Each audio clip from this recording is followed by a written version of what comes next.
বিসমিল্লাহির রহমানির রহিম। প্রিয় দেশবাসী, আসসালামু আলাইকুম রহমতুল্লাহি ওয়া বারাকাতুহু। বাংলাদেশে চাঁদা উত্তোলনের নতুন একটি ভার্সন আজকে পাবলিশড হয়েছে। সেটা হচ্ছে যে সড়কে সমঝোতার ভিত্তিতে যদি কোনো টাকা উঠানো হয় সেটাকে চাঁদাবাজি বলে না। আপনারা জানেন যে বাংলাদেশের সবচাইতে বড় ধরনের একটি টাকা পয়সার খেলা, অবৈধ পথে যেখানে ইনকাম হয়, দখলদারিত্ব হয়, সেটা হচ্ছে বিভিন্ন ধরনের চাঁদাবাজি হয়। সেটা হচ্ছে বাস, ট্রাক, টেম্পো, বিভিন্ন জায়গায় কেউ অবৈধ পার্কিংয়ের নামে, কেউ জমি দখল করে বাস রাখার নামে, কেউ ট্রাক রাখার নামে, কেউ আপনার গাড়িতে যা ইচ্ছা তাই ভাড়া নির্ধারণ করে থাকে। মালিক পক্ষ যা ইচ্ছা সেইভাবে বিভিন্ন সময় কার্যক্রম করে এবং সেটা রাজনৈতিক ছত্রছায়ায় করে। আর আমাদের সেতুমন্ত্রী সাহেব আজকের বলছেন যে মালিক পক্ষ সমঝোতার ভিত্তিতে যেটা করেন ওইটা নাকি কোনো চাঁদা না, ওটা এক ধরনের সমঝোতার ভিত্তিতে খাওয়া জায়েজ, হালাল। তার মানে বোঝা যাচ্ছে যে তারা এই ধরনের যে চাঁদাবাজি চলছে, মানুষের উপরে জুলুম অত্যাচার চলছে, সেটা বন্ধ করতে চায় না। এটাকে যে কোনো উপায়ে জায়েজ করে তারপরে খাওয়ার জন্য বসে আছে বিধায় আজকে তিনি বলছেন যে সড়কে সমঝোতার ভিত্তিতে যেটা করা হয়, টাকা তোলা হয়, সেটাকে চাঁদাবাজি বলে না। তাহলে চাঁদাবাজিটা আসলে কি? চাঁদাবাজিটা তাহলে হচ্ছে কোথায়?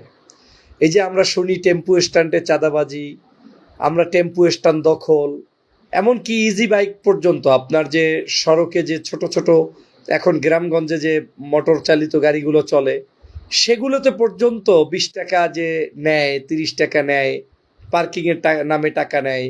এই টাকাগুলো তাহলে চাঁদাবাজি নয় এবং এগুলো তারা দিতে অভ্যস্ত থাকবে। কে কার সাথে সমঝোতার ভিত্তিতে টাকা তোলার রাইট রাখেন? কেন তিনি সেই টাকাটা তুলবেন? সমঝোতার ভিত্তিতে আবার টাকা খাওয়ার বৈধ পন্থাটা কি? এটা তো কোনো বক্তব্য হতে পারে না। বৈধ পন্থা হচ্ছে সরকারের নির্দেশিত নিয়ম মোতাবেক, আইন মোতাবেক বাস মালিক সমিতি সেটাকে ফলো করবেন, যাত্রীরা সেই ভাড়া দিবেন। সরকারের কাছ থেকে প্রাপ্ত সুযোগ সুবিধার ভিত্তিতে আপনি যেখানে যেই অবস্থায় আমাদের এই রাষ্ট্রের কাঠামোটাকে দাঁড় করাবেন সেটাকে সুন্দরভাবে ম্যানেজ করে তারা সেটার সাথে অ্যাডজাস্টমেন্ট করবেন। কিন্তু সড়কে চাঁদা উঠাবেন, কিন্তু এখন নাম দিয়ে দিলেন সমঝোতার ভিত্তিতে চাঁদা। এইটাকে আমি মনে করি, আমার কাছে চরমভাবে মনে হয়েছে যে এটা এক ধরনের নতুন করে চাঁদা খাওয়ার একটা কলাকৌশল এবং এই চাঁদাটা বন্ধ হবে সেই আশাটা আর হচ্ছে না। যদি মন্ত্রীর পক্ষ থেকে, একদিন বয়স হয়নি যে মন্ত্রীর, সেখান থেকেই যদি এরকম সড়কে চাঁদা খাওয়ার চিন্তা থেকে থাকে তাহলে বুঝতে হবে বাকি দিনগুলো কেমন যাবে। সূর্য উদয় হলেই বোঝা যায় দিনটা কেমন যাবে। আজকের বাংলাদেশের সূর্য উদয়টা চাঁদাটাকে হালাল করার জন্য তিনি যেভাবে বক্তব্য দিলেন, এখান থেকেই মনে হচ্ছে এই মন্ত্রণালয়ের টাকাগুলো, পয়সাগুলো, চাঁদাগুলো কোথায় যাবে। দেখেন, বাস, ট্রাক, পরিবহনের যে কতগুলো সেক্টর আছে, একটা আর দুইটা তো না, প্রত্যেকটি জায়গা থেকে যদি ছোট্ট ছোট্ট আকারে দুর্নীতি হয়, টাকা উত্তোলন হয়, অবৈধভাবে খাওয়া খাই চলে, আর সেটাকে যদি বলেন সমঝোতা, আমি কেন সমঝোতার ভিত্তিতে এখানে খাবেন? আপনি সমঝোতা কার সাথে? তার কি রাইট আছে সমঝোতা করার? তাহলে সেই সমঝোতা করে যেটা উঠানো হয় ওটা চাঁদাবাজি না। চাঁদাবাজি হচ্ছে যদি কেউ জোর করে নেয়। তো আপনারা যেটা সমঝোতা করেন, জনগণ ওটাতেই অভ্যস্ত হয়ে যায়, বাধ্য হয় এবং জনগণ ওটা মেনে নিতে হয়। আপনাকে তো কেউ প্রোটেস্ট করার কোনো অধিকার রাখে না। এই যে আজকেও দেখলাম একটা দোকানে ভাঙচুর চলছে, গতকালকে দেখলাম একজনের গাড়ি ভাঙচুর চলছে চাঁদা উঠানোর জন্য। তো ওটাও তো সমঝোতার জন্যই। সমঝোতা করেছেন, উনি সমঝোতাটা হয়তো মানতে পারেন নাই, আপনি তার গাড়িঘর ভেঙে চুরমার করে দিলেন, দোকানটা ভেঙে শেষ করে দিলেন। আমি সে কারণে বলছি যে আজকের এইভাবে করে আমাদের দেশের যে বর্তমান পরিস্থিতি চলমান রয়েছে, এই চলমান দিয়ে দেশের আসলে কোনো আমূল পরিবর্তন হবে না। সংস্কার সংস্কার করে যারা জীবন দিয়েছেন ও জীবনই দিয়েছেন, কিন্তু বাস্তবতায় এই দেশের সেই সংস্কার বাস্তবায়নের মতো পরিবেশ এবং সুন্দর কোনো জিনিস এখানে তৈরি হয়নি। এখানে যদি আমূল পরিবর্তন করতে হয় তাহলে আমাদের মানুষেরই পরিবর্তন করতে হবে এবং মানুষ কি জেগে উঠতে হবে। আপনি চাইলেই আপনার মতো করে যাই করবেন সেটা হবে না।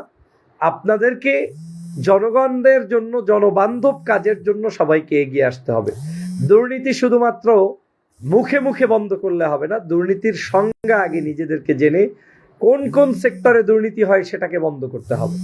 এখন যদি আপনি মনে করেন যে ইজি বাইকে মাত্র 20 টাকা, তো 20 টাকা তো খেতেই পারে, হ্যাঁ আপনি 20 টাকা খাবেন, কিন্তু এই 20 টাকা খাবেন মানে কি আপনি এক জায়গায় 20 টাকা খাচ্ছেন না, হাজার হাজার জায়গায় আপনি 20 টাকা খাচ্ছেন। আপনি রাস্তায় ট্রাক, শ্রমিক, পরিবহনের এই যে টাকাগুলো যায় কোথায়? এই টাকাগুলোর একটা পার্সেন্টেজ চলে যায় উপরে। এই টাকাগুলো আপনারা অবৈধভাবে যে ধরেন জমি দখল করে একটা স্ট্যান্ড বানান, সেখানের টাকাগুলো যায় কোথায়? সেটাও যায় একটা জায়গায় গিয়ে পৌঁছে। আমার কাছে মনে হচ্ছে আমাদের এই সকল নতুন মন্ত্রীবর্গ যে সকল মন্তব্য দিচ্ছেন, এ মন্তব্য থেকে নতুন করে চাঁদাবাজির উত্থান হবে, চাঁদাবাজির পতন হওয়ার অসম্ভব। আর এটা এ কারণেই হবে যে অনেক মানুষ এখনো চাঁদাটাকে একটা প্রফেশন মনে করেন, এবং চাঁদা এটা তার একটা আর্ট, এটা তার একটা খাদ্য, এটা তার একটা পরিবার চালানোর মুখ্যম জায়গা। যতক্ষণ পর্যন্ত চাঁদাবাজির মানুষদেরকে আপনারা সঠিক জায়গায় চাকরি কিংবা আয় উন্নতির ব্যবস্থা করে দিতে না পারবেন, কিংবা কাউন্সিলিং এর মাধ্যমে এই জায়গা থেকে ফেরত না আনতে পারবেন, ততদিন চাঁদাবাজিটা একটা সহজলভ্য ইনকামের জায়গা, যেটা আপনি চাইলেও বন্ধ করতে পারবেন না। এবং সে কারণেই হয়তো এই মন্ত্রী সাহেবের বক্তব্য হয়েছে যে সমঝোতার ভিত্তিতে যেটা খাওয়া হয় ওটা হালাল। উনি ইনিয়ে বিনিয়ে অনেক সুন্দর করে বলার চেষ্টা করেছেন, পাশ থেকে কে জানি একটু খোঁটা দিয়েছিল, তাকেও থামিয়ে দিয়ে তিনি বলার চেষ্টা করেছেন। তো আমি যেটা মনে করি, আজকের এইভাবে আমাদের চাঁদাবাজি হালাল করা হচ্ছে। এখন চাঁদাবাজির নতুন ফরম্যাট আমরা জানলাম, যে সমঝোতার ভিত্তিতে যেটা খাওয়া হয় ওটা কোনো চাঁদাবাজি নয়। আসুন বন্ধুরা, তাহলে নতুন সংজ্ঞাটা জেনে আগামীর এই নতুন সংজ্ঞায় কতদিন জীবনযাপন করবেন সেটাই আপনারা সিদ্ধান্ত নিন।